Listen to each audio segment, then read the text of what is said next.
बिस्मिल्लाहिर्रहमानिर्रहीम। अस्सलामु अलैकुम। प्यारे दोस्तों, हुसूल रिज़्क़ के लिए बहुत ही पावरफुल अमल है। ये आप ज़रूर करें और इंशाल्लाह फिर देखें कि कैसी तब्दीलियाँ आती हैं। इससे पहले भी मैंने काफ़ी अमलियात बताए हैं जो आप खुद कर सकते हैं। अमलों से बचें, तवीज़, दागे, लटम पटम छोड़ें। आप खुद अल्लाह पाक से रुजू करें, अल्लाह पाक आपकी मदद फरमाएंगे। हुसूल रिज़्क़ के लिए आप ये अमल कर सकते हैं। करना क्या है, नमाज फजर से पहले आपने ये अमल करना है।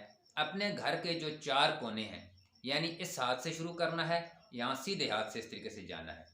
पहले कोने में आपने खड़े होकर 308 मरतबा इसमें इलाही या रज़ा को, या रज़ा को, ठीक है, बिस्मिल्लाहिर्रहमानिर्रहीम पढ़कर 7 मरतबा दुरूद पाक पढ़ें और दरमियान में 308 मरतबा इसमें इलाही या रज़ा को और फिर 7 मरतबा दुरूद पाक पढ़ें।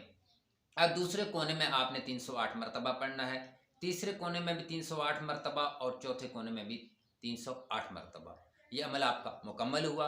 अल्लाह पाक से दुआ करें, इंशाअल्लाह 7 दिन के अंदर अंदर तब्दीली आपको नज़र आएगी। अल्लाह पाक की मदद आपको गायब से हासिल होगी। अपने दोस्तों के साथ भी शेयर करें, अल्लाह पाक से रजू करें। अल्लाह पाक आपको कामयाबी अता फरमाए। अल्लाह ने निगहबान।